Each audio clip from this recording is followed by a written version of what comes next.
Hey everyone, welcome to Sketch-A-Day. I'm Spencer, and today we're going to be drawing something simple, but I think the principles and techniques I cover will be helpful to you no matter what you're doing. So before we get started, I want you to follow me on Instagram. I'm at sketchaday.com, but more importantly, subscribe to my YouTube channel and turn on updates. That way you won't miss my videos when I post them each week. So without further ado, let's get started. So the technique I'm going to be using today is called light till you get it right. And I call it light till you get it right. Well, I didn't come up with the name, I stole it from one of my college professors. But the idea basically is that I'm going to work lightly until I'm ready to commit to the drawing. And this is important because when we draw, we want to be as relaxed as possible and just let our ideas and technique flow through us. So I'm using a Copic sketch marker. It's a warm gray 3, so it's about 30% on a value scale. And with that, I'll be able to work fairly lightly. I'm going to be sketching a chair, and to do that, I'm going to use another technique called Form, Divide, Beautify. Basically, that just means I'm going to work out the geometry first and then commit to the drawing and continue. So hopefully you're picking up on the pattern here. Work light, work easy until you're ready to commit to the final drawing with your bold marker and lines and so forth. So to start, just going to draw a simple cube, and proportionally I'm trying to focus on creating something that might be representative of, for example, the distance of a chair, the seat to the ground, and then I'll start to sketch something in like the back. So imagine this top surface is going to be the seat of the chair, and these other lines are going to be the legs. Now, I don't want to just make this a boring chair, so I'm keeping a design in mind. But the next thing I want to do is the back. Now, if you look at a chair, for example, you kind of have these legs, maybe a supporting element, and then a back. So the back's going to be at a certain angle to the seat. And so to do that in perspective, like I could come out, I'm just going to put a few little marker dots here and project up and then mark a line. Now I'm paying attention to what's called fanning my perspective lines. So these 3 lines here should appear to converge at some point off the page, which is a little bit tricky, and there's some practice exercises you can do, and maybe I'll cover that in a future video. But the idea is to make it appear that these 3 lines would converge at a given point. So now, connecting the back to the seat, I now have the basic geometry for my chair. So working light till you get it right, and I have the form. So now I can focus on things like transitions. I've placed 2 dots here inward a bit on the chair, and also I'm going to start to give the seat a little bit of thickness. So for example, if I want to curve the back of the chair, I can draw a simple curve on the back, and for the backrest, I can also sketch some of these curves and start to curve in my design. So now you can see I have the rough geometry for the back and the seat. I'm not entirely happy with the proportion here, but maybe it's just a high back chair, right? Next is the legs, and I want the legs to kind of splay out a little bit. So these are projected vertically down from the corners of the seat, but what if I want the back leg to kind of curve out? Well, hopefully you caught that. Just put a dot on the page where I wanted that to curve, and I'm going to do that with the rear leg as well. And for the front leg, if I want these to kind of splay out just a little bit, I can do a similar thing and project, give these some thickness with my marker, like so.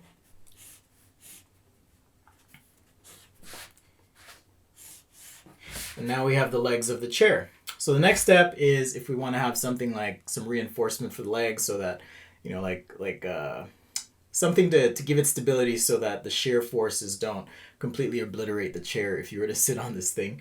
I could sketch in a couple supports here, like so.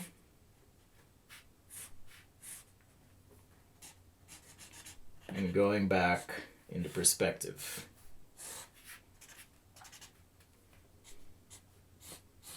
All right. The next thing is if I want the top of the chair to have a little bit of curve, I'm going to sketch that in with the marker. And perhaps a slight angle back.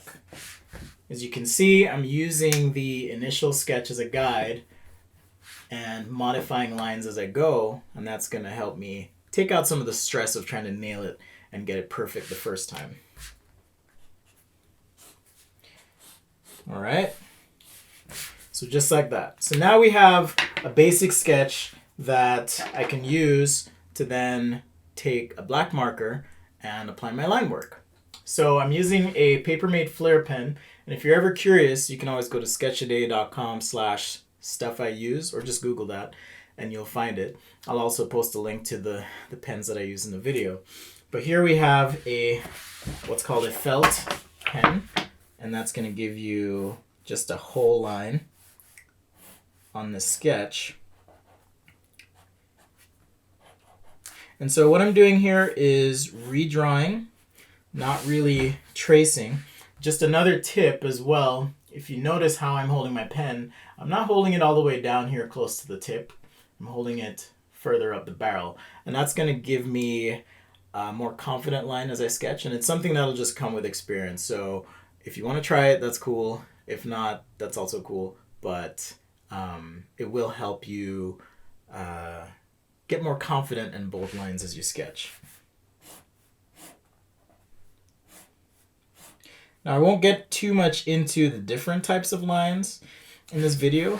What I'm going to focus on here is just that the outside lines on the sketch, I'm going to try and make a little bit bolder than the inside lines. Now I've noticed that with my marker underlay here, I have a little bit of an offset on the legs, and I don't really like that. So I'm just going to continue the back, even though I didn't sketch that in. And you can see, because I worked light, I can now, using the power of contrast, correct my design as I go. Okay, same thing here, a little bit of thickness. And curve back, like so.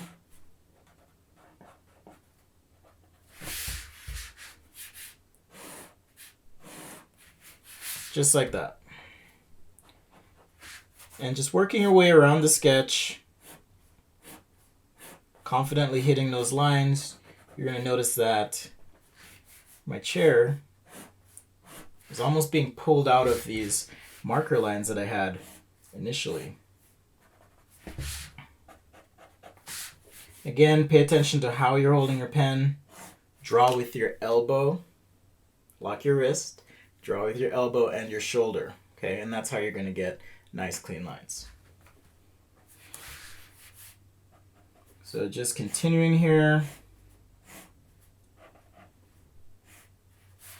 Sometimes I'll draw through, even though I know I'm going to have to hit the front of this to get this connecting element as part of the chair. Sometimes I like to draw through because I can correct that with my line weights. Now, one of the reasons I like these pens is that you can hit a line multiple times. Just throwing a quick contour line on the top to suggest the nature of the surface. But I can hit a line multiple times, and if I'm very careful, draw with my shoulder and my elbow, I don't even really need to use a thicker marker. I can modify my angle, hit that line a few times, and now I've got a heavier line weight. So pretty simple example today, but I wanted to cover this because I just wanted to show the power of being able to work in a relaxed fashion and then commit to your final sketch. Just like so.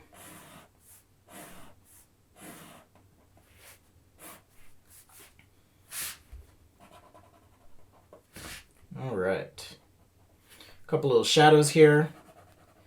The shadow, just area of intense contrast, and that's going to help elements be pushed back where they need to be pushed back and be brought forward where they need to be brought forward to the viewer. Remember, you're working in a two-dimensional medium, pen and paper, or digitally, whatever you choose to work with.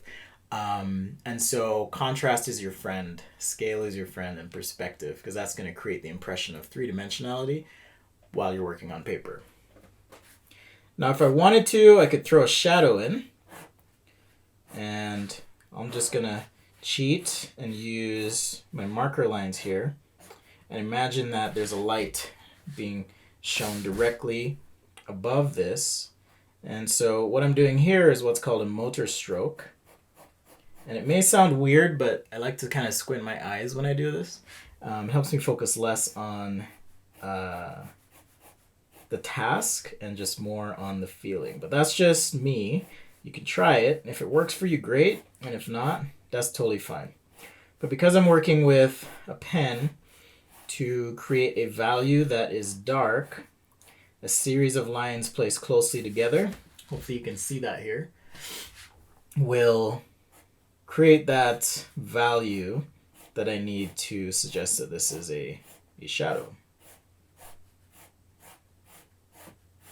Just like so.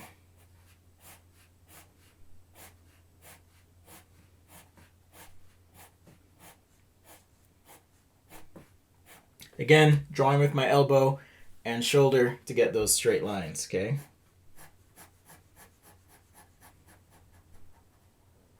Just like so, and right where the legs contact the ground, I'm gonna bolden those lines just a little bit. That's called a contact line on the surface that this chair is resting on. And if we want to show it has a surface, just even something like a little line here can kind of add context to this scene and suggest that it's in the room.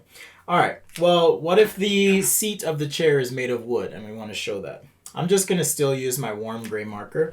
Now, as I suggested, there's a light coming from above, so the sides of this seat are going to be a little bit darker, just like so. We can hit that a couple times. I'm just using plain cheap printer paper today, just for the sake of speed. But if I want to show that this is wood, I'm just going to apply some marker here on the top. And as I get to this edge, I want to establish some contrast between those two surfaces. Because if you take a moment, look around the room you're in or anything that kind of has the same color, and look at what happens when those two surfaces, let's see, here's my hand, surface bends. So this is flat, right?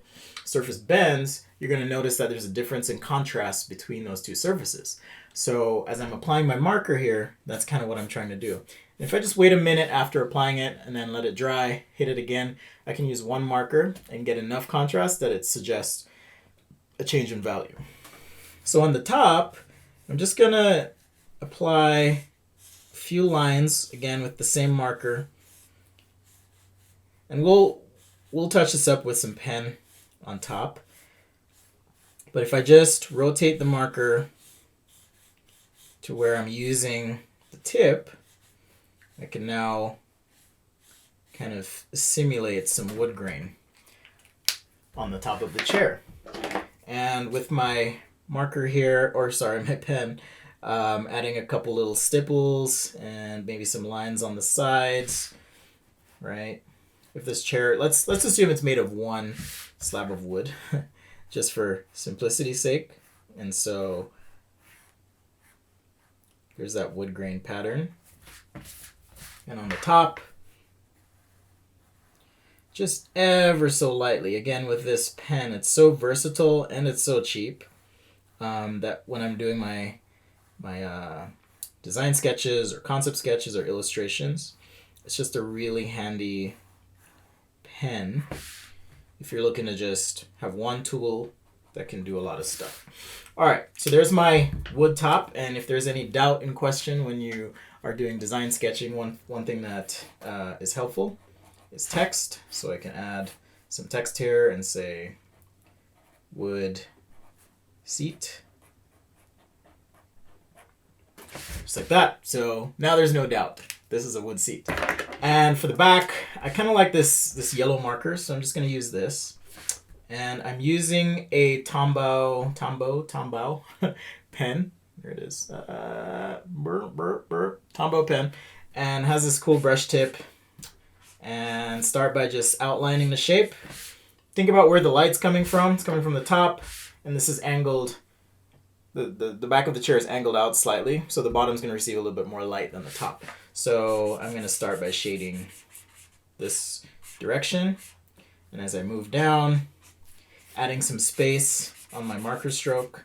Again, just waiting just wait a few seconds, let the ink dry, and then you can kind of hit things again and essentially create a gradient.